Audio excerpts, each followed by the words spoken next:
Hello, and welcome to Andrew Broussard Watercolors. Today, we're going to do a fast and loose watercolor landscape painting exploring Daniel Smith Undersea Green. In front of me, I have an 8x10 sheet of 90-pound Stonehenge Legion. It is slightly toned, and I sprayed it with water to get things started, and I'll hit it again real quick. All right. So I finally went to a park that is right around the corner from my new house, and I've been really enjoying it. Today I went there with colored pencils and kind of sketched and then just walked around. And today's painting is going to be loosely based off of that. So one of the things that I kind of struggle with is a sense of immensity where a lot is going on. And what I wound up doing was kind of set myself away from the scene and explored, just kind of making all the elements in the landscape small so that everything else would seem bigger. And I think right away, I'm probably making a mistake of having the horizon line so high. I think that should be fine. It's worth experimenting. So I've used the Undersea Green before, and it really has some great results. I know Joe Menza keeps this on his palette, or uses it quite often, and I was very pleased whenever I utilized it. So with this approach, going wet and wet, kind of just letting the landscape create itself, even though I do have ideas in mind that I want to explore.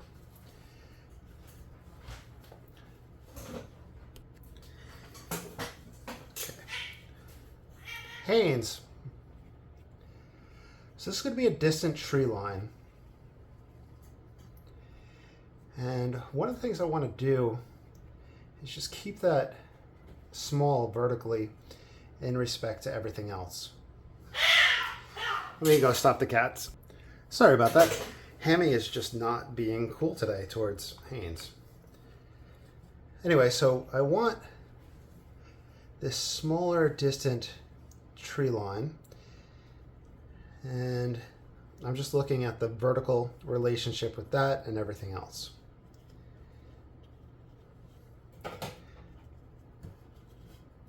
Okay.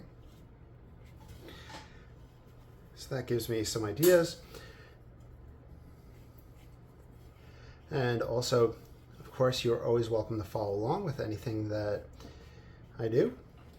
You have my express permission to sign your own name. And you have my express permission to sell anything you do when you follow along. I want you guys to have fun and have money for art supplies. That being said, if you like this and you want to support this channel, you can check out the Patreon down below where I have exclusive content. Thank you to everybody that supports there. I have copies of my book linked below for sale, just kind of a coffee table book, etc. All right, so getting my ideas in place, I want to see what I can do cloud-wise in the sky. I've been looking a lot at luminist paintings and kind of those ideas. And there's very often very bright white skies that kind of dominate the painting. So here, what I want to do is have my whitest white in that region. I want to find some white clouds. I want to darken some spots of them. And we'll see what happens.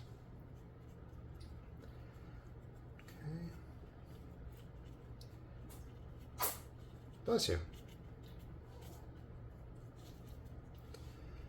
All right. I'm gonna maybe bring a little bit of tone down on either side.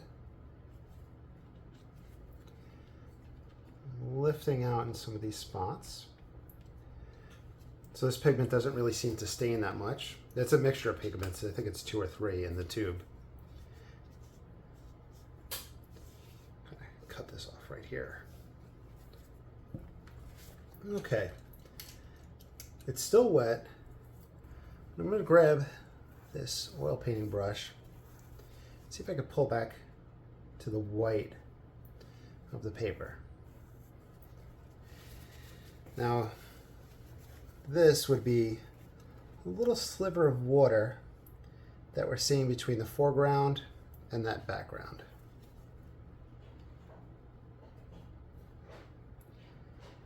Lift some up.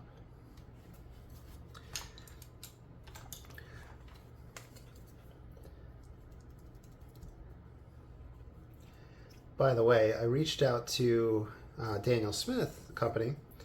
I sent them a message if they would ever want to send a tube this way to experiment with.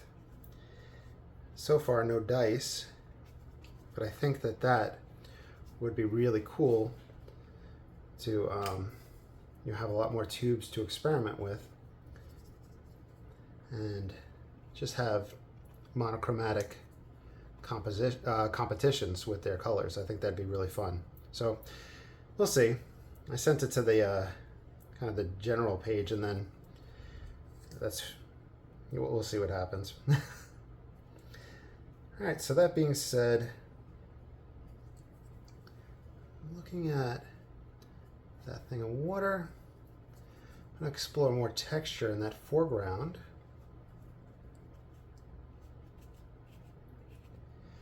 There's a little levee around this water, and it kind of curves. I'm just grabbing a random brush. So this is just a cheap Chinese brush. I think I picked it up at Hobby Lobby. And I want to explore in here. Looking for darker shadows. It's such a all right, so I'll talk about my dilemma and what I'm exploring. We have this thin strip of the water. Then we have a thin strip of the kind of levee curve around the sides. And then we have the far distant trees right behind that. And I'm trying to keep it as vertically small as possible, because I know that I have a tendency to really creep up into that sky. So we're just kind of going in. I'm putting in what I would imagine to be the shadow line base of the trees. So then hopefully we have the white here, that little strip of land, and then we go up into those trees. Just kind of dab and just get some texture in, just get the variety of tones. Okay.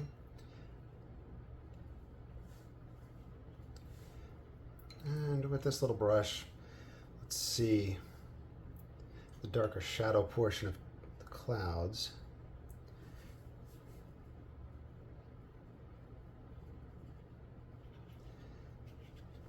Bigger shadow portion as we get higher up and closer to us. I want to see how the tonal value of making that darker affects it. That's a little tree, clouds here. Then we'd have really light clouds here.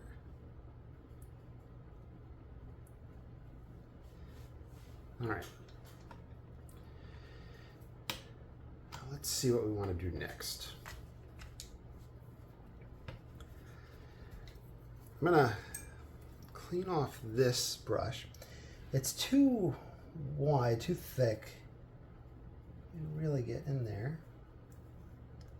I'm going to try it anyway.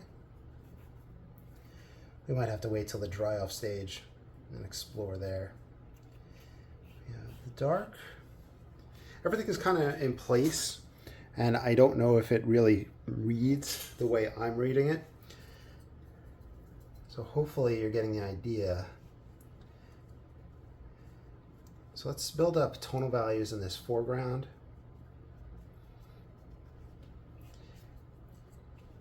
This is that curving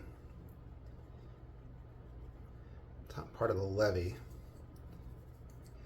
I did notice when I was sketching some very interesting lines in the grass. I'm not sure if they were little rivulets for the just water runoff, or if it was just from the big lawnmower that was used a few days ago there. But I'm gonna exaggerate some lines. I'm gonna go off here. I'm gonna find a vanishing point somewhere off to the side. I'll bring another line there. And then this ridge kind of vanishes off to the side as well. This one is around here, so let's bring another line there. And that's to add some interest and some movement in the foreground.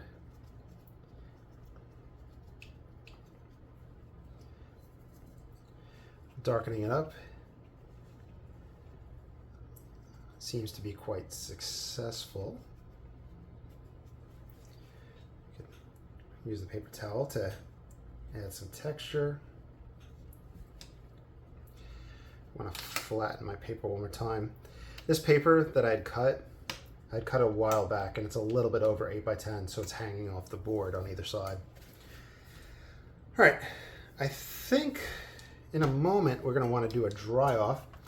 I apologize if I'm going and going back and forth, but a lot of these videos are explorations on my part too, and hopefully I thoroughly described the experiment.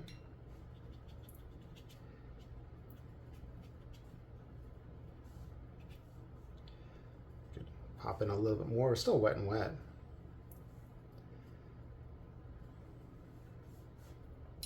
And work on darkening the shadow portion of the tree line.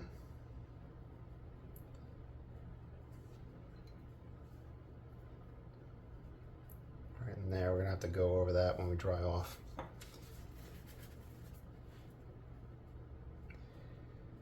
Maybe lift a little bit of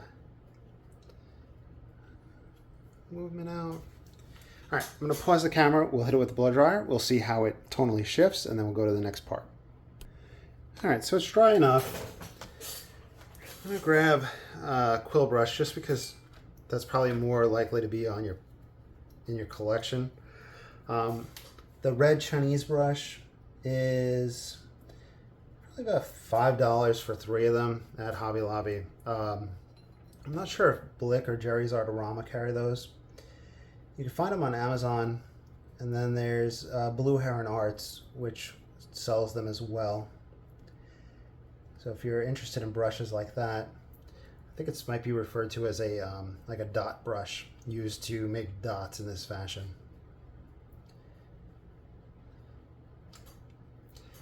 And this guy, there's a lot of different brands, like I would say probably Chinese brands that sell on Amazon and eBay, and then Blick and Jerry's carry them, and range from like $10 probably for a small one, maybe up to $16 for a small one. That's kind of entry level, but that's what this is, and for me it's good enough. Because then if you look at other squirrel mops, you start looking at the Isabellas, they're super expensive. I have 2 that Mr. Mark had found on clearance for me, and he had them shipped, and it's really nice, but they're very expensive. I'm a big proponent of kind of doing what you want with your brushes and not baby them, so that you can kind of see what could really take place. And when you spend a lot of money on a brush, you're probably more reluctant. Just like using more expensive pigments. The Daniel Smith brand, I'd say a large majority of the 15 milliliters are probably $11 on Blick and Jerry's, Well, Michael's has them in stock, but the price is just out of this world. I think that Michael's prices them meant to be used with a coupon, which I don't know. So if you don't have expensive pigments, that's perfectly fine. You can explore any pigment you want in this fashion, and that gives a mood and a feel of its own. And that's why one of the reasons I refer to these as tonalist paintings, because of the different moods and emotions that you can get from the different colors as a monochrome. Looking for a little bit of leaf where you can kind of see through and see the sky behind it. According to, and I'm just going to quote Carlson's Guide for Landscape Painting, that the little bird holes or sky holes between these movements, the leaves, you see the sky from it. Whenever you have darker tonality around a lighter area, it pushes that lighter area towards a dark, just visually. It's just kind of something that happens with the way we observe it. So rather than having white behind that, I have a little bit of that light wash behind it.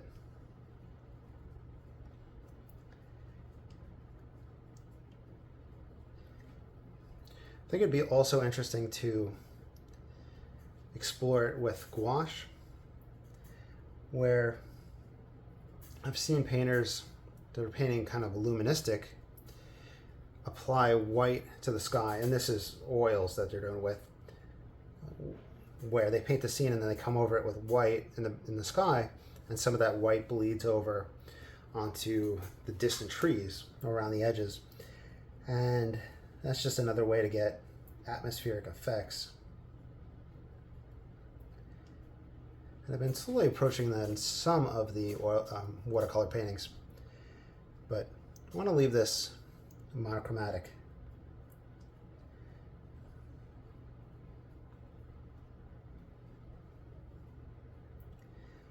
I don't know if I mentioned, and maybe Daniel Smith Company might hear this, is that whenever you're looking at more expensive paints,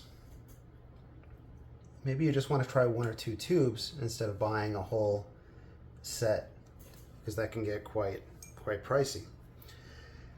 But grabbing one tube and exploring that lets you kind of really have fun, and on a limited budget.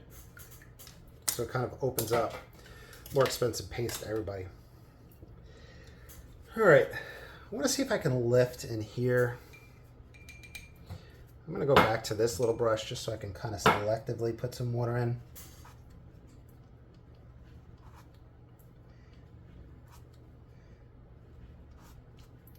All right, I'm getting some lifting.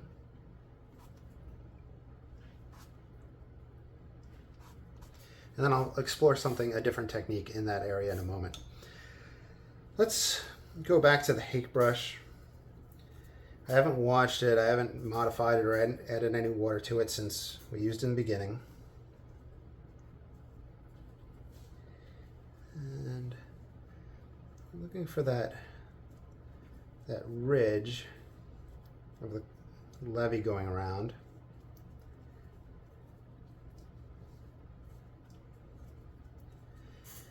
And then looking for those lines that I was talking about, where this is going off on the paper. We have it off going here too. Kind of a 2-point perspective. Just barely touching the paper, letting parts of the hake brush catch.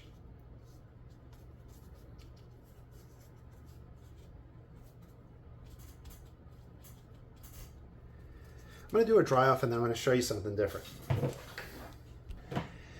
I was going through my book on Victorian watercolors, and what's his name? Turner shows up in it, and it usually says, you know, what material somebody used. So usually it's a lot of watercolor and body color.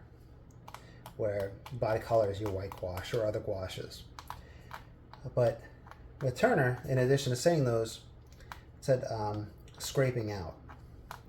So it's interesting that this technique was one of kind of the description of the material, watercolor, etc., and scraping out.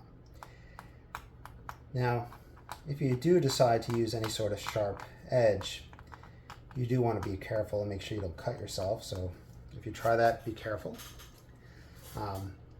When you look at his paintings, you really start to realize like where things were scraped out and cut out. Okay, put that there. I have found whenever I do that method that the it's easier for me when the painting's dry. Okay, I'm going to look along that far edge. This is kind of the little shadow between the levee and the water. I'm not going to put it all the way across, kind of just dance it around a little bit. Let's see where we can kind of darken up at the trees.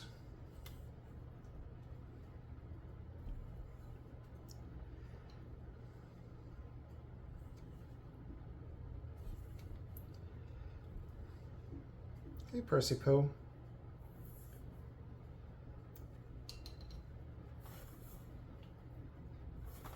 Okay. Darken up the trees. Hey, Percy, you coming to visit?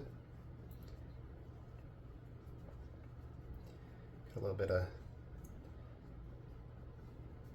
trees in that farther distant behind it. Percy, we gotta move, baby. She sunk her claws into my pants, so she could not be gotten rid of. No, Percy. I'm sorry, this is just a train wreck of a painting tutorial, a painting video. Percy. All right, let's see. Now this is the closer landscape, so it kind of jumps from very close to quite far away. I'm looking for textures and values. And I think we're going to put some little brush tree objects on this closer rim of the levee.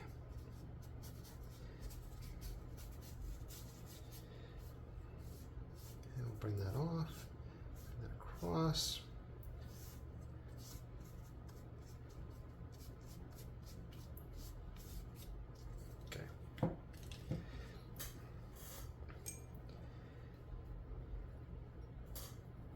I'm going to grab the quill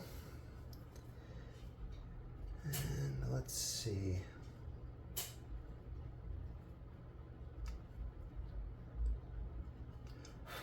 Oh, Percy got one of her furs on there.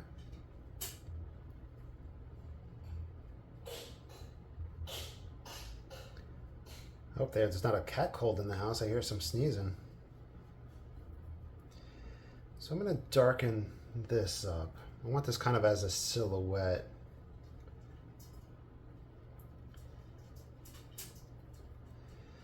Let's put, this guy was there. Wasn't so much a tree as a bush, but it'll probably read as a tree.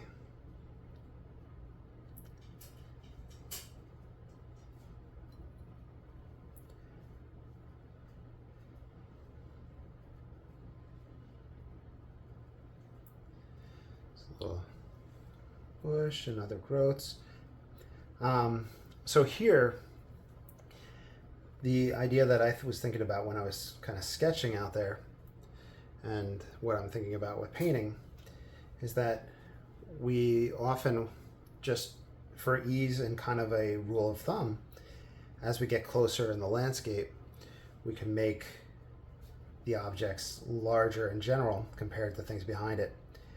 But here I had really big trees compared to small bushes. So exploring how the small bushes read compared to very big things behind them. You know, would those read as mountains? Would they read as trees? Would it read off? Would it just not seem right? So those are things to think about and explore and see if it works.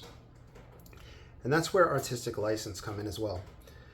I am not using this concept, but I could have put these bushes in and then lowered these trees behind it, even though in actuality they're higher up compared to the foreground ones. If I wanted to lower those, that's artistic license that might help you read depth.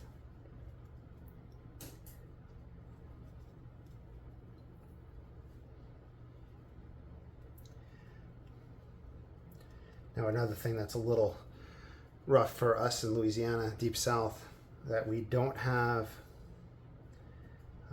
really high hills. If I head north a little bit, maybe like an hour or two, we'd start seeing them. But you really can't get different vantage points for different heights of objects. And what I'm trying to describe in there is what you would see with the Hudson River Valley painters, where they kind of have a higher vantage point on a hill. The painters out of England and Britain, you see that a lot. Or painters that painted Scotland with the rolling hills.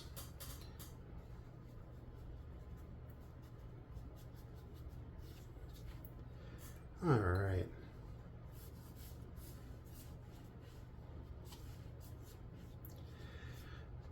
I'm going to do a dry off and kind of get an idea of what's going on with everything.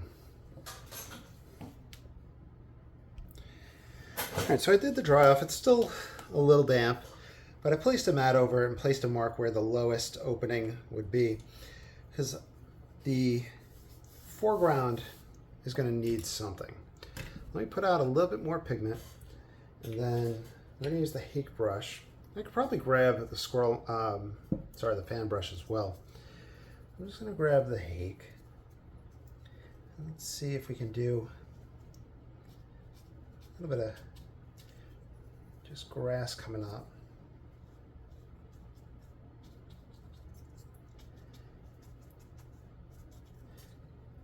And add some more interest to this foreground.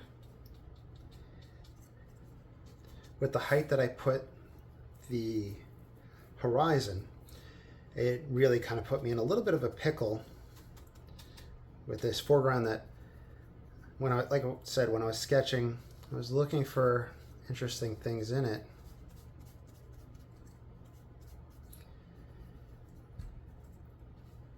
Now, kind of fighting to get some interesting textures.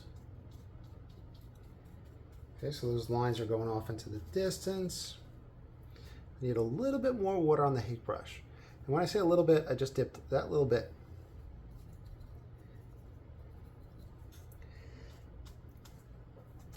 Oh, by the way, Ito, I can't pronounce his last name, so Ito H.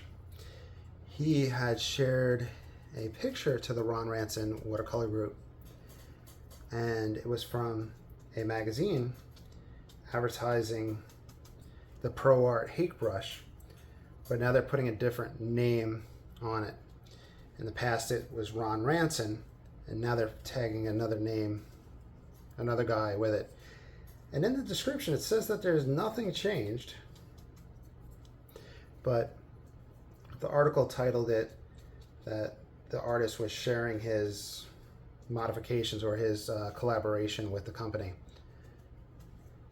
So just found that interesting, and hopefully it's not harder to find the hake brushes because of that.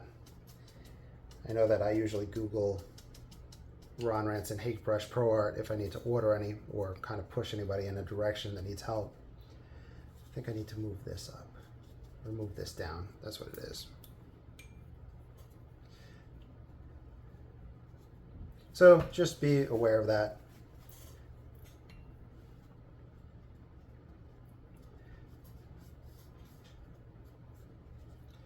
There were oak trees going off to the side that kind of went along this side of it. I didn't really plan them out.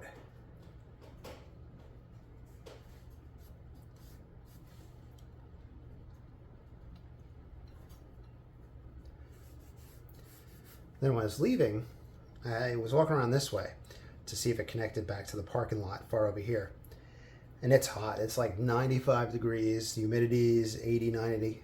It's really brutal. And they had like kind of some bulldozered area through the trees. And I was like, well, I'm going to take that back and see if I can find my car in the parking lot, see if I can find my way back. But the reason I'm telling you that is walking through it, there was very Herman Peckle-esque scenes with vines and stuff coming down from trees. So I'm glad that I went through there to get back. I think I'll explore that more next time. We could put, okay, well, let's do a big change. Not the biggest, but if we're gonna have this swoop here, get some water scrubbed in. Let's see if I can lift to put a little bit of water in a little puddle. So you can see how the paper is pilling up around it, which is fine. I read one article that was talking about, what's his name? Andrew Wyeth, and how some of it was like scraped through almost the way to the back of the painting, the back of the paper. Yeah, there we go. Then we can put a little bit of dark right along the edge. So the concept right here is the same as this dark line, where the land's coming towards us, it's catching some light, but when it goes, it kind of dips down to that water, it's going to be dark. It's going to catch less light right on that edge for the most part, especially if it's backlit. Let's bring this reflection down right there.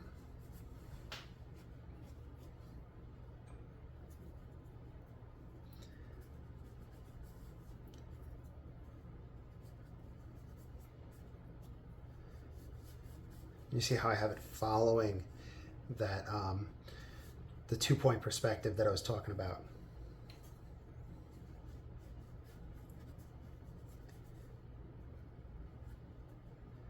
Let's bring a little bit of the edge shadow, reflection down. I could put more puddles kind of interspersed. That's where you start getting into kind of compositional exploration. So let's maybe put, let's see, another puddle maybe on this side, a little bit smaller. That gives it more of a kind of road type feel. That'd be that shadow edge that I'm talking about. And we'll bring that. We could also dance the razor blade along it and pull stuff up. I'm scraping wet into wet while scraping the wet. You can see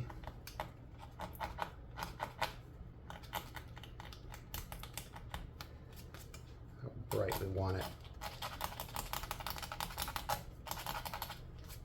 Okay, so just a little bit of water over the top of that. Let's dry it off, sign it, and see how it looks.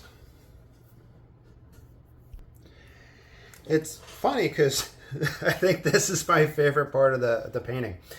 And we got to that by simply having too much foreground and having to do something with it. And it just feels so tonalist to me, which I just love, and you guys know that at this point. And I think just exploring, just vanishing roads in that fashion would be something that I need to pursue. So just exploring and you find something that you like.